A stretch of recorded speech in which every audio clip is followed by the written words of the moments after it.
So, hello everyone. Good morning, good afternoon, good evening, depending on wherever you're watching us from. Welcome to today's edition of HR Digest, brought to you by Sedat Consult. Sedat is an HR organization that deals in a wide range of HR services, so you can contact them if you need any HR services. My name is Eugene, and it's a pleasure to be your host for today's episode of HR Digest. We have a very interesting topic to discuss today, and the topic is HR's role in crisis management and business continuity. So before I zoom in, let me use this opportunity to welcome everyone wherever you're watching us from. Just go into the chat box, type your name, and also let us know where you're watching us from. Okay, so we know in our current state of the world, businesses are often hit by unforeseen circumstances. And that means as HR professionals, we also need to work closely with business leaders to ensure that we put certain measures in place that will make the organization prepared to respond to these global changes. So today we have a very important personality in our midst. He is an HR professional with vast experience in the HR journalist function. He's currently the group head of human resources and administration for Bank of Africa, Ghana. He is in the person of Mr. Eric Kojo Vanes Crunchy. Mr. Vanes, welcome. Thank you very much, and good evening. Like you said, good evening, morning, afternoon, dawn, to your listeners and viewers wherever you are. It's a big globe, so I'm sure some people are even now waking up. So it's a privilege to be here again for us to discuss amongst ourselves and learn today. So yes, thank you very much for making this possible. Great. Thank you for also honoring our invitation to be our guest for today. So with your permission, I would like to start. That's fine. Okay. So Mr. Vanes, this topic is very important to every business leader and HR professional. So I would like to understand, how has HR's role evolved over the years, particularly in response to these recent global challenges? Okay. So the first thing I would want to mention is that the HR function is more concerned, or should be more concerned, with productivity of the human resource. And so, as long as there's supposed to be productivity, as long as there is productivity, then what it means is that we are getting closer to fulfilling or achieving the financial and strategic objective of every organization. And so the major concern of HR at every point in time is to make sure that everything that is supposed to be in place, everything that is supposed to be done, everything that is needed to be done to ensure that productivity continues should be a concern for HR. And that's how come the issue of managing, being able to manage employees, being able to make sure productivity continues, even in the instance or in situations where there is crisis, is very important. And the world is evolving. Crises basically are happenings that makes new decisions, or requires that new decisions should be taken. Let me first clarify that there's a difference between crisis and disaster. Maybe along the way we would be able to draw that distinction. But when it comes to crisis, it's basically talking about certain things that happen that requires for a new decision to be made. And so, for instance, if all of a sudden there is change in interest rate in the country, as you did not as against what was projected, then there is crisis. What is supposed to be done? How do we go about it to make sure that we are able to produce as we expected? And since the human resource sits with HR, the management of the human resources with HR. It's important for HR to be able to understand how to go about things in instances that there is crisis, in response to global events, in response to local events, in response to even in your own institution event. I mean, when you're having too many people resigning, that becomes a crisis. So even though this one is not national, even though it is not global, it is a crisis. And as HR, you should be able to manage the situation in this regard. So yes, that is HR's basic role, to make sure that productivity continues, to make sure that the reason why people have been employed is to work. So work continues so that the shareholder would be able to have value for their investment they have made in the business. So that's basically HR's generic role. I'm sure along the way we'll go into details, but the generic role is to make sure that even when the crises come, measures are put in place for productivity to continue to exist. Mind you, I didn't say production. I said productivity. What it simply means that what is expected of each person, what output is expected of each person, is being able to be delivered so that collectively we'll be able to achieve what the overall objective, overall aim is.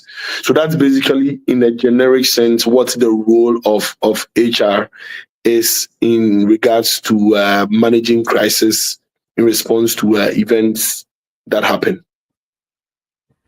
Okay. Thanks so much, Mr. Vanessa. So thanks for giving us the generic one. But I want us to zoom into more specific ones.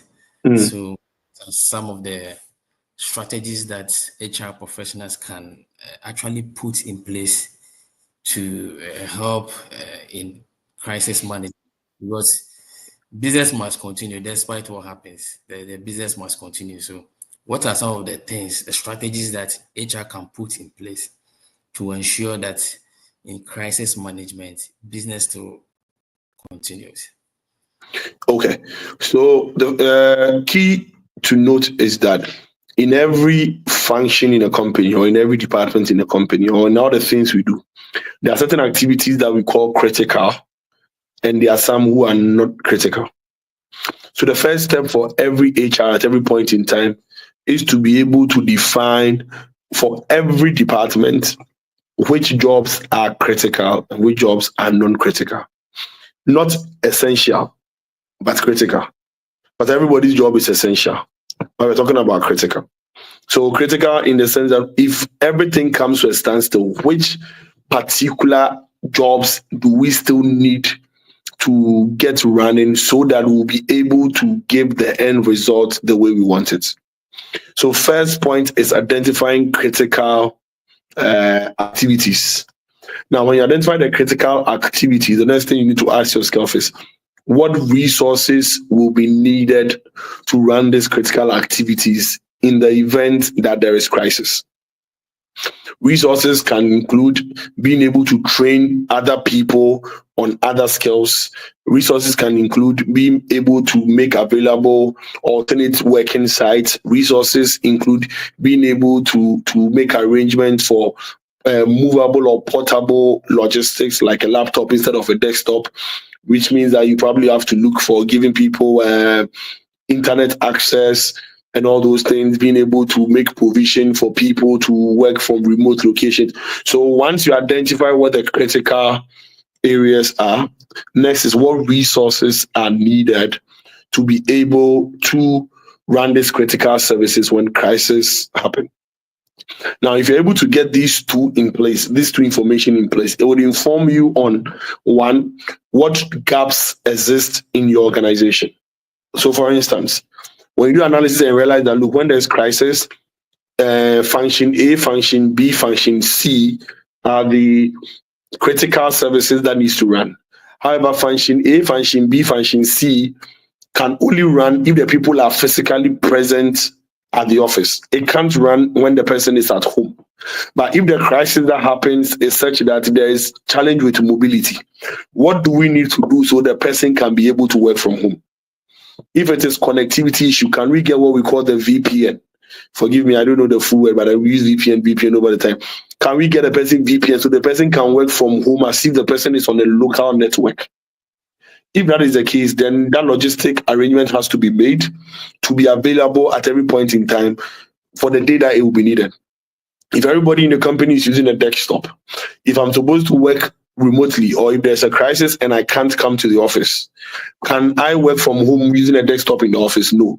So can there be provision made for some laptops standing by for events like this where we would have to use them remotely? Can we have an alternate site from currently where we are, where if it happens, people, the critical services can assemble there and work from there? So once you're able to know what the critical jobs are, you'll be able to tell what the resources are. Do people now have the skills to be able to work from home, to be able to work remotely, to be able to carry on the responsibilities of everybody else? If not, what I do to fill the gap? Can you hear me? Yes, I can hear you. Okay. What can I do to fill the gap? What can I do to make the situation better? So within this period, then now HR would have to put in training plans. If it's training that you need to train people, if it means that you need to train some other people to have additional skills so that they can take on other responsibilities or additional responsibilities in the time of crisis, it's important that you do that. And so these are the practical things that you would have to do. Now, once you do that, you need to know that when it comes to crisis management, it cannot be managed by only HR. It has to be managed by a group of people. And so what do? You can put a committee together, maybe call them a crisis management committee, where when you sit, you are identifying, because from HR, you don't be the only person, or you can't identify all the critical jobs by yourself.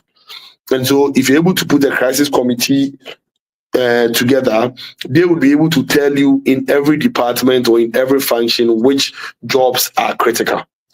Then that way you will be able to properly put together these critical jobs, properly assess them, properly know the resources they need, give the necessary trainings that you're supposed to do in anticipation of a crisis that would come in future. So basically, this will be the practical steps that HR would have to take to be able to be prepared for crisis. Now, another thing you need to understand is that when crisis come, you cannot operate 100% like you would have operated if there's no crisis. And so that is the reason why crisis, the critical jobs are needed. Because if, for instance, if you pick HR, when there is the HR function, when there is crisis, what are the functions that you think are critical? The most critical for me is that at the end of the month, people need to be paid. So my critical job, I will identify will be my payroll person. That job is critical because within the period, I mean, if everybody is working from home, the training person would facilitate training from home online for people. The person doing performance management or the person doing talent management around that period, it's not critical for me. It's essential, but it's not critical. What I need that is critical for me is the person who will be paying people. If I work in the financial institution. In a financial institution, the place that I will see critical, there's a department or a unit called clearing, where checks come through. That is a critical department because customers cannot have their checks bounced because you are having a challenge. So that department at every point in time, no matter what it is, should be up and running. So you identify these departments. My IT department is critical. Even within the IT, there are different functions. There's network, there's database, there's programming, there is this, there is that. Which of them is critical? Which of them is it that if you don't have, you will be doomed?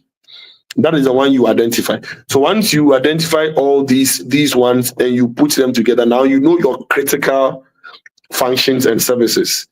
And then now you make sure that at every point in time, these people or these functions will be able to work if there's a disaster. How do you do that? You do not need to wait for crisis to come before you see whether your crisis management can work. So within the period, you can always do a simulation of a crisis. So you can just one day out of the blue just plan and say, hey guys, today we want to work from the alternate sites. So all critical services move to alternate sites, and let's see whether we can be able to serve customers without customers realizing that we have a challenge. If it doesn't happen, then it means that there's a difficulty. So certain things have to be tweaked. So as and when you test until the day that it would really be tested. Because the most painful thing is for you to think that you have a crisis management plan, only to get there and realize that you didn't have a plan at all. You had a plan on paper, but in reality, you do not have a plan at all. So yes, these are the practical steps that you can use in this regard. Okay, that's great. Thanks so much for this answer. So that means as HR professionals, we have to be proactive, and also Yes, once a while we have to test to see if the plan that we have in place is actually working. Thanks so much, Mr. definitely. Vanes. Yes, you made mention of training programs. So I Mm. want to know what are some of the specific training programs that we can put in place to support employees and also the leaders in organization during crisis. So this question, I would say, is industry specific. So you can't have one answer fit all. But whatever training program you're going to put in place, it should be a training program, especially for supervisors and line managers, to be able to supervise remotely. Because you see, within this part of our world, if you ask people to work from home, they see it to be holiday. So when you need them is when they decide to go to the market. And True. so line managers should be given some form of training to be able to properly supervise, to be able to properly assess, to be able to properly appraise or monitor performance from afar. Because if I'm home and you are also home, there should be a way. If we're in the office, I can just walk and come and stand by you to see what you are doing. But if you're home, I can't do that. So line managers should be able to be or should be trained in a way on how to manage and monitor remote working. One simple thing you can do is even just design a normal template for managers to share with their team members. So on Friday, you can list all the activities for me. And when you list these activities, what we'll do is at the end of the week, you would also have to tell me, okay, all the activities that are listed, how have I been able to perform them within the period? So if there's that measuring, Vanessa, it seems your voice is quite far. you can hear me? Yes, but it's very faint. Okay, please give me a minute. Let me check. Okay. Yeah, it's better now. I'm sure it's the call that distracted it. It's better now. Okay, let me. Okay, is it better? Yes, it's better. Okay, apologies to your viewers and your listeners. They should forgive me. Yes, so as I was saying, we need to find a way for line managers to be able to supervise and assess their employees remotely. Now, also for employees, being able to now use digital tools is important because, I mean, like you just did, we're just having a meeting and a call comes in and it distracts us. But if we are able to be taught how to use digital tools, how to be able to remotely use tools that we can submit our work, be able to submit reports online without printing physically, it's important. And so basic soft skills should be taught. Like I mentioned in the beginning, because this is industry specific, it will be difficult. But basically, the kind of things that you need to train them on for line managers, how do we make our team members accountable? How do we assess them? And then for team members, how are we able to work using tools, using digital platforms, using whatever mechanisms have been put in place for us by our company to be able to deliver and not take advantage of them, basically. Okay, great. Thanks so much. I believe Yeah. our viewers are also taking their nuggets from this session. Thanks so much. So, Mr. Vades, I think some years back, we all saw what happened during the COVID-19 era, the pandemic.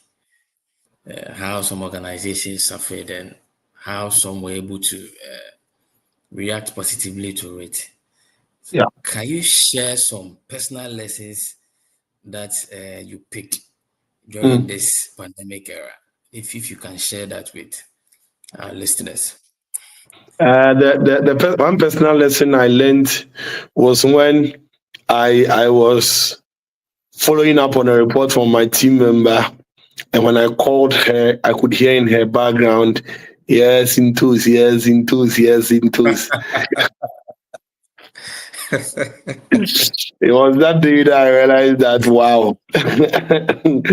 But I mean, what I learned most is that we are very dynamic. We How we were all able to adjust quickly. I mean, some were slow, but eventually we adjusted to the new normal. And for a whole year or 2 years for some institutions, were able to still work without you even seeing that they are running a different model behind the scene. It was amazing. In my place of work, I learned the lesson or the importance of teamwork. That's the greatest lesson I learned within the period, because it was painful waking up and you just sit behind computer and you don't see anybody to say hello to, hi to, especially if when it happened you were out of the country, so you don't have family there and you can't also enter your country because the ports have been closed, and you too, you've run out of all the money that you brought, and so you are sitting in a cold room and you are suffering. So I learned it, but it made me see that we are dynamic. And post that, we have learned a lot of lessons. We have turned a lot of things around. We have converted a lot of situations, and now the work environment is not like before. Now, a lot of institutions now have a flexible work schedule. A lot of them have a working from home policy and all that. And all this came as a result of what happened. Before, it was unheard of in this part of the world to be talking about working from home. They will call you lazy and all those things. But now companies even like it because now it saves them a lot. They are running shift because now your consumption is low, the logistics that you use is low, the office space that you use is low. You can have 10 maybe 10 chairs for 30 employees. All you have to do is run them in 3 shifts. This week, this come instead of probably having to buy 30 chairs, now you can just have 10 chairs. And so it's taught us to never say it cannot be done. And that is one thing I've learned. There's no way anybody can tell me something cannot be done. All I'll ask you is, if COVID had come, how would you have done this? And the person will get a solution for me. So that's one great lesson I have learned from this whole pandemic issue. Okay, that's great lessons there. Thanks so much. I believe now that we are in this digital world and things are changing. The next time you are following up on a team member, you won't hear in those kind of Oh, things again. in fact, they know. Okay, thank you. So, in times of crisis, we people develop some fear, and also you have some employees spreading some false information around. So, what are some of the things that HR can do to manage this situation? Communication is important. Yeah, Eugene. So indeed, it's very important, and that makes communication very key. You HR needs to be on top of communication in an event of a crisis. If you leave any space, rumor would fester, and everybody will be selling their own version of the story, and it becomes the truth. And so, in moments of crisis or in times of crisis, you cannot afford to keep any information away from staff. Don't assume that, oh, this one they don't need to know. Share it with them. Create a WhatsApp group. If you think sending emails is enough, just create a WhatsApp group and put all of them. If you have a very large staff strength, you can create a Telegram group and put them in there. and periodically give them updates on what is happening. If you hear any rumor, be quick to want to respond and clarify for them to know that what they are hearing is not the truth. It's important. Else, before you realize there's a whole different story out there, and the fire will be too much for you to quench. So communication is important. Give updates every day. Give updates on what is happening, what management is doing, what is costing us. Give updates on our performance. Give updates on the overall performance of the company. If people are in doubt, give them information. Make information available to people. Once there is information available to them on a platform that they all can access, it will be difficult for people to twist it. Of course, yes, you can't stop the rumor. But once there's a rumor and the people come and they realize that the truth or what is the correct position is available, they would be able to tell between the two. But if you keep it away and you feel they should not know, then they would find their own way of knowing. Another thing you need to do again as part of communication is periodically have a session with everybody. If it means there's supposed to be a Zoom meeting where all of you be connected online and you are talking, it's important. Because sometimes when you are just putting messages, somebody can go copy a message from someone and come and put it there, and it becomes the truth. And so if you make up your mind, okay, maybe every Monday morning within the period of the crisis, I'm going to have a Zoom call with everybody, or you task departmental heads to have Zoom calls with their team members every morning, or at the end of business every Friday, the HR or the MD or the CEO, whatever it is, have a Zoom call with everybody or a Teams call with everybody. And then you speak to them, tell them what we've gone through, let them hear from you. That way, they do not feel too detached. And when somebody wants to even monger rumor, they're able to tell them that no, this thing you're saying is not true. This and this and this is what HR said. This and this and this is what MD said. So communication is key in the time of crisis. And try as much as possible within that period for the things you communicate to be short and precise and concise. If it's too winding, you see, if we are all in the same space, if my email is too winding, the person can just walk to my office. Oh, Kojo, what were you saying? And it's very easy for me to clarify. But if I'm home and you're sending very winding emails, when I read and I don't understand, I give it my own interpretation. Rather than calling you on phone, I call another friend who is also confused. He also give me his own interpretation. Then we call another friend, and before I realize there's a different interpretation to what we have sent. So in those instances, be concise and precise in what you're saying. The following are what we are supposed to do. A, B, C, D. That is it. Save yourself of all the plenty talk in emails so that people do not get lost and carried away. So communication is very important. Very, very, very important. Great. Communication and constant engagement is very important in times of crisis. And also, whenever we hear rumors, we have to address it as soon as possible before it becomes the truth. Thanks so much, Mr. Vanessa. So my next question, I think we'll be wrapping up very soon, will be if a professional is creating a crisis management plan, or let's say a framework, what are some of the key elements the individual should focus on? If you can share some with us. Ask the question again. Okay, so this is about the crisis management plan. So let's say I want to create one. So what are some of the key things that I should take note of if I'm creating a plan? Okay, so let me not sound theoretical. Let me just be practical for you. Sure. Okay, so when you are doing a crisis management plan, like I mentioned, the first thing you need to know or have in that plan is to identify critical functions. That's the first thing you need to have in your plan or in your strategy, how to identify critical functions. The second thing you need to understand or know is how to, what resources these functions would need. The third thing you need to understand is the frequency of communication and who should communicate what to who. So assigning responsibilities two people within the period. People probably mean people within the crisis committee, assigning responsibilities to them. The fourth thing you probably have to also have is the frequency of meeting to review actions taken within the period of the crisis. You can't have just one meeting at the beginning of crisis and just let it go and say you're waiting for the crisis. No. Periodically within that period, you need to meet to assess, okay, we put A, B, and C there. Is it working? If it's not working, what do we have to change?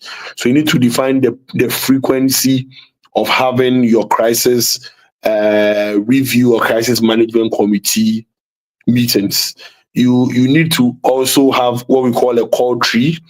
Call tree basically is you being able to disseminate information without you be the one person calling everybody.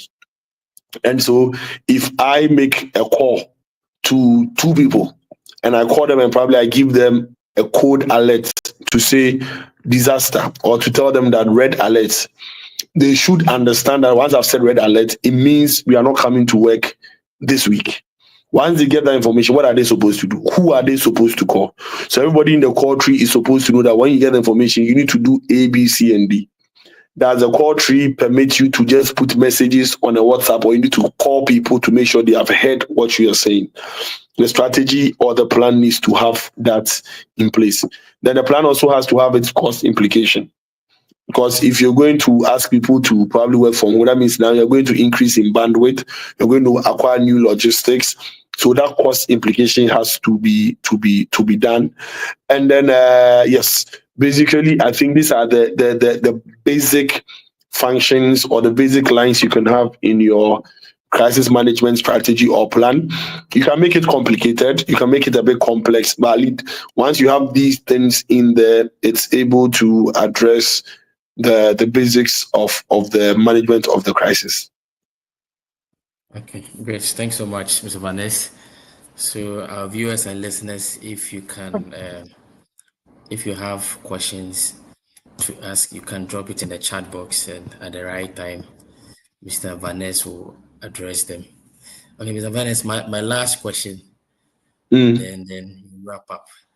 So, you've said a lot, and I've picked mine.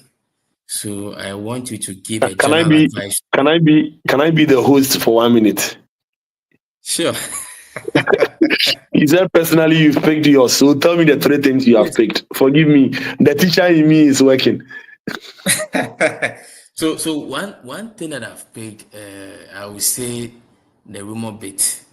You made mention that whenever you hear something, you address it quickly before it becomes the truth, and it's something that I've sticked here.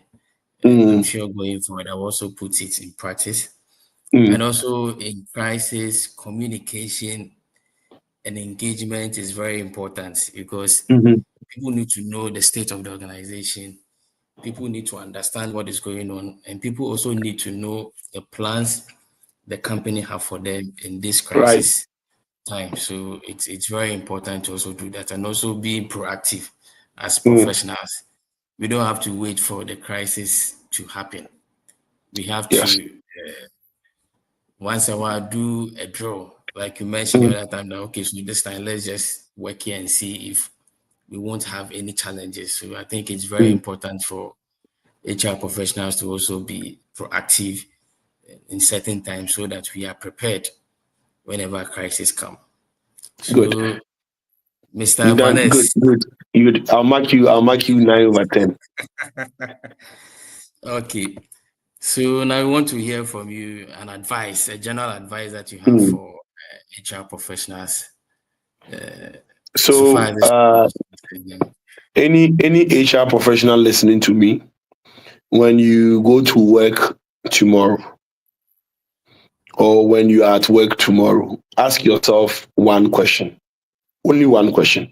The question you should ask yourself is: this company that I work with, what type of risk can my company be, or can my company face?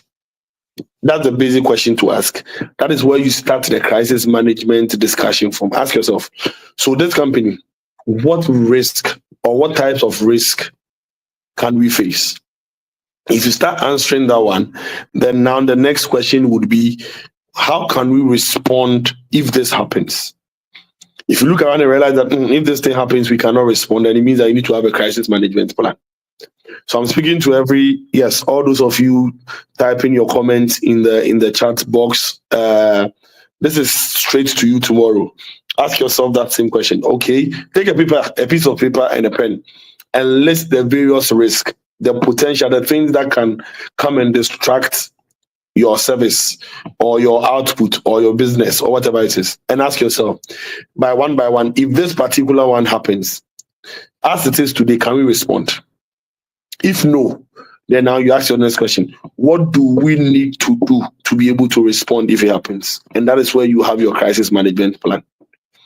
If you are struggling to do it, just get in touch with Sedat. They'll get in touch with me, and I'll come and assist you for a small fee. Thank you very much. Thanks so much, Mr. Vanessa. I think we'll take a short break, then when we come, we'll just wrap up. Right.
Okay, viewers and listeners, thank you for your patience. And then, Mr. Vanessa, thank you for the session today. We are grateful. I think you've raised some very important points that as professionals and also as business leaders, we can put in place to ensure that we are prepared to face any crisis that comes our way. Yeah. Thanks so much for today. And also our IT team, we are grateful for the support that you've been giving us. So I think I'll end here, and I'll say a very big thank you to everyone for listening to us today. And then we'll meet the same time next week. Yeah. Bye-bye. Thank you. Bye-bye. Good night. Good morning. Good afternoon to everybody. Bye-bye. Yeah. Bye.